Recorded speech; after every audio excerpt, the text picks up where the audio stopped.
नमस्ते दोस्तों। प्रस्तुत है आज की कहानी बहू दाल पतली करो। रात के लगभग 8:30 बज चुके थे। नीलम रसोई में रात का खाना बना रही थी और खाना लगभग बन भी चुका था। केवल दाल में तड़का लगाना ही बाकी था। वैसे भी आज उसने सिर्फ दाल चावल ही बनाए थे।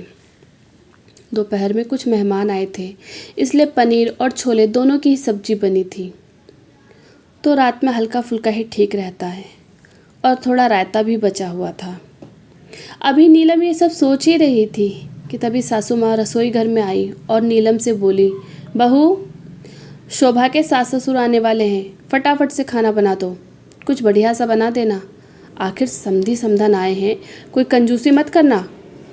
ऐसा ना हो कि कल को मेरी बेटी शोभा को 2 बातें सुननी पड़े और मैं ज़रा सोफ़े का कवर बदल दूँ।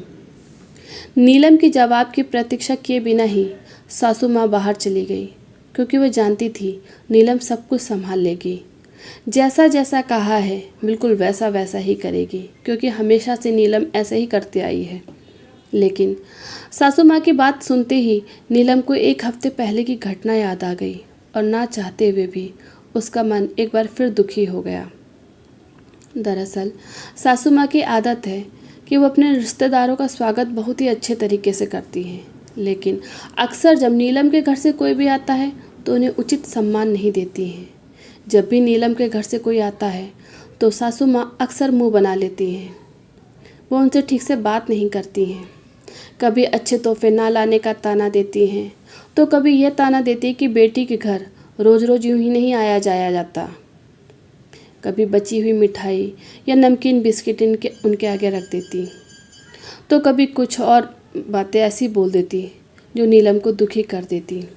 लेकिन पिछली बार तो हद ही हो गई, जब नीलम के माता पिता अचानक से आ गए थे तो सासू माँ ने दोबारा खाना ना बनवाकर दाल को पानी डालकर पतला करने का आदेश दे दिया। कहा, बहू दाल पतली करो। और दोपहर की पड़ी हुई सब्जियों में छौंक लगाकर गर्म करने को यह कह दिया, और रायते में तो वो खुद ही पानी डालकर चली गई। केवल खाने पीने में ही नहीं, अक्सर वो अपनी बातों से यह बता देती थी कि नीलम के मायके वालों में से किसी का भी आना उन्हें पसंद नहीं है। वहीं दूसरी तरफ अगर उनकी बेटी शोभा के ससुराल से कोई आता है तो 56 भोग बनवाती हैं। उन्हें पूरा सम्मान दिया जाता है। आज भी जब उन्हें पता चला कि उनकी बेटी के सास ससुर आने वाले हैं तो उन्होंने नीलम को बढ़िया खाना बनाने का हुक्म दे डाला। हालांकि बाकी हर तरीके से सासू माँ का व्यवहार नीलम के प्रति बहुत अच्छा रहता है, लेकिन ना जाने क्यों जब भी नीलम के मायके की बात आती है तो उनका व्यवहार बदल जाता है। बस यही सब सोचकर आज नीलम की आंखें भर आई। कहते हैं ना, किसी के सब्र का इम्तिहान नहीं लेना चाहिए। कोई कहाँ तक बर्दाश्त करे, एक सीमा होती है बर्दाश्त करने की।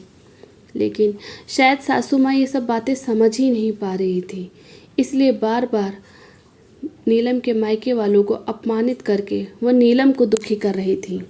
लेकिन आज ना जाने कहाँ से नीलम में भी हिम्मत आ गई।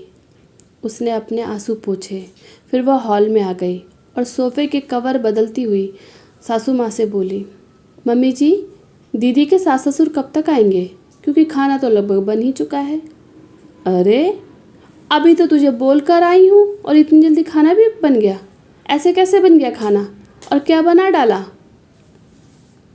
मम्मी जी वो क्या है ना, दाल चावल तो बन ही गए हैं। दाल में पानी डालकर उसे पतला कर देती हूँ, रायते में भी पानी डाल देती हूँ, और दोपहर वाली जो पनीर और छोले की सब्जी बची हुई है ना, उसे भी थोड़ा सा फ्राई करके तड़का लगा दूंगी। और पूरियों का आटा तो दोपहर का बचा हुआ ही है, उसी की पूरियाँ बन जाएंगी। हाँ, थोड़ा सा आटे में कालापन आ गया है तो कोई बात नहीं, तो एक्स्ट्रा खाना बनाने की कोई ज़रूरत ही नहीं है। वैसे भी आप ही तो कह रही थी ना उस दिन कि समधी तो घर के ही होते हैं, वह तो अपने ही होते हैं ना, वह थोड़े ना बुरा मानेंगे अगर हम उन्हें दोपहर का खाना खिला देंगे तो। अब दोबारा खाना बनाएंगे तो दोपहर का खाना वेस्ट हो जाएगा ना। याद है ना मम्मी आपको, उस दिन जब मेरे मम्मी पापा आए थे तब आपने ऐसा ही कहा था। तो फिर आज भी ऐसा ही करते हैं। दीदी के सास ससुर भी तो समधी ही हैं, घर के ही हैं, अपने ही लोग हैं, वो थोड़े ना बुरा मानेंगे। क्यों, सही कह रही हूँ ना मैं मम्मी? नीलम की कही हुई हर बात आज सासू माँ को आईना दिखा रही थी कि आज तक वह नीलम के मायके वालों के साथ कितना गलत कर रही थी। शायद इसलिए नीलम के कहने से इतना सब कुछ सुनने के बाद आज नीलम से आंखें मिलाने की उनकी हिम्मत नहीं हो रही थी। लेकिन फिर भी गलती का एहसास होने पर गलती को स्वीकार न करना यह सासू माँ की फितरत नहीं थी। वो अपनी गलती को मानती थी। इसलिए कुछ ही मिनटों बाद उन्होंने चुप्पी तोड़ते हुए नीलम से कहा, बेटा, सबसे पहले तो आज तक जो गलत व्यवहार मैं तुम्हारे मायके वालों के साथ करती आई हूँ उसके लिए मुझे माफ़ कर दो।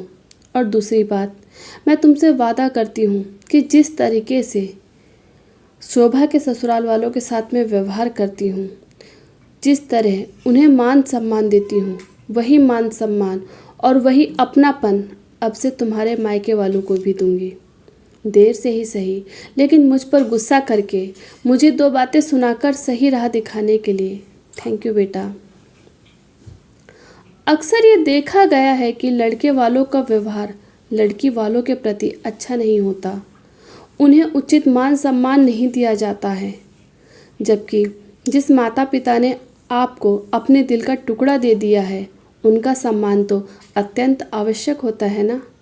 लेकिन फिर भी हमारा समाज ना जाने क्यों उनकी अवहेलना कर बैठता है और उन्हें नीचा दिखाता रहता है। आपकी क्या राय है इस बारे में? प्लीज़ कमेंट में बताएं। अगर आपको कहानी पसंद आई हो तो प्लीज़ वीडियो को लाइक करें, शेयर करें, हमारे चैनल को सब्सक्राइब करें। कहानी सुनने के लिए आपका बहुत बहुत धन्यवाद। जय हिंद, जय भारत।